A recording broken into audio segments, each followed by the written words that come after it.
TitleMatchNetwork.com. Who do you think you've helped most in the business? Goodness. I've been so instrumental in so many careers. No, I think I helped Undertaker a lot. When he came up, hell, he's green as grass, See, I got him his first job at WCW. That's what was the Twin Towers down there? It was Spivey and Sid. Yeah, one of them got hurt. Yeah, it was Skyscraper. Skyscraper. One of them got hurt, and Cornette was down there, and I'd been talking to Cornette, and I said, listen, I got this kid here, 6'10". Well, he came in weighing like 320. He left weighing about 275. It's called that Memphis diet. That's what Jenny Craig got the idea. But, and I sent him down there. It was like none of us was making any money, I said, hey, this kid, I saw Undertaker. He had lots of talent. I said, no need for him to sit around here and just start that. And I called him on like a Saturday night, and he started there Monday, And then he helped me. He in turn helped me along, Right.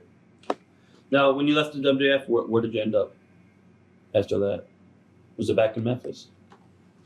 Yes. I came back down here for a while. Then I went back to Memphis. And that's when the Larry Burton and they were trying to sell the company and do all this kind of stuff. And what happened with that? Hell, I don't know. It's all screwed up deal. Right. This is what Larry Burton. I don't know if anybody knows Larry Burton. If you ever have a chance to meet him, don't. Stay away from him. Huh. Said, oh, this Larry Burton. He said, oh, I don't need to meet you. Wait. He just he saw this. They had a network of TV stations.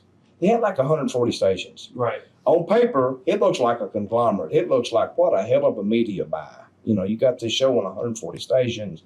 What they failed to tell these, and Larry Burton, he went and got all these investors. He went and told them, he said, listen. And he had a hell of a line. He said, I got these bunch of rubes, these redneck bastards sitting down in Memphis. They got this network of 140 stations. They put a wrestling show on there. They don't know what they got.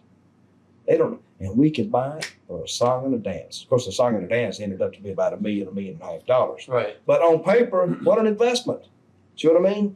If you got 7 minutes per show times 140 stations times 52 weeks a year, see, that's a lot of airtime you can sell. Right. That's what you're looking at. You're looking at saying, I'm selling this ad. You can sell it at rock bottom price. Just figure it up, 52 times whatever it is. Hell, you're talking thousands and thousands and thousands of minutes. It looks great on paper.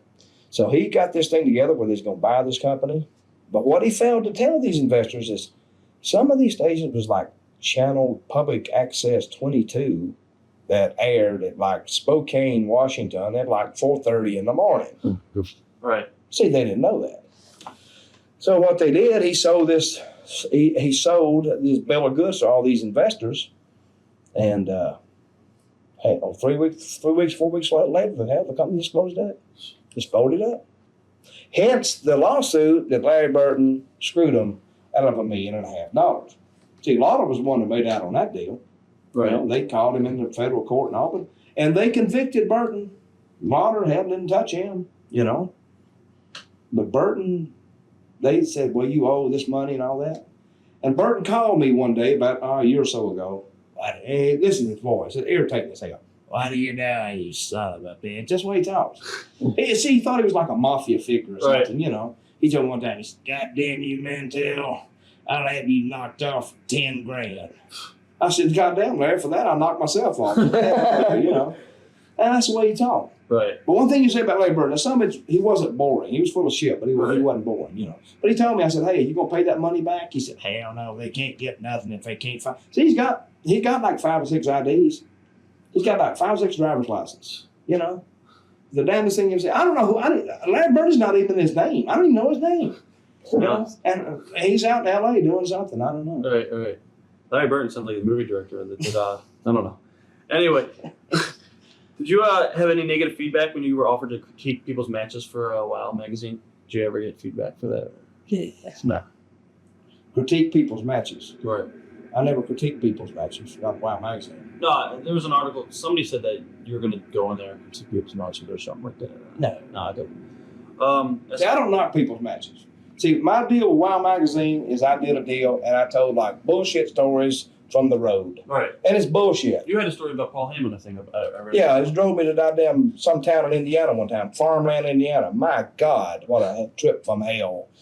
That son of a bitch, it was like a wool webber, 40 feet. Whoa! Right. God damn! Whoa! I'm stomping up. God damn it, Paul, you mother. God. I swear to God. I told him, I said, when you stop this car, I'm going to beat the shit out of you. What are your memories of Paul? Well, that's one of them. You keep on going. That was one of them. And Undertaker, I remember that day, he was hurt or something. And I swear to God, he had taken his Xanax because he had hurt his shoulder or something, you know. And we had to drag him out of bed and put him in, and he slept the whole way. You know, he was hurting like a son of a bitch, you know. And he laid down in the back seat. Right. He don't remember none of this. I don't know. He had to really be knocked out. I was just screaming. And Paul said one time, "Oh yeah, I disconnected the brakes over there." That's like real funny. Right. And he got stopped by a cop. I said, "Okay, now we'll stop this." He's like doing 110 on a 2-lane highway. It's just, see, nobody told us it's like 250 miles this town. We thought it was like a 2-hour trip. Right. Hell, we left at 12 o'clock. Had to be there at like 2. My God, he's just flying. He got stopped, and the cop let him go. I don't know how. And then he got back and I started to get out and say, "Arrest this man. Take this son to jail. He's going to kill me and this man and somebody else." TitleMatchNetwork.com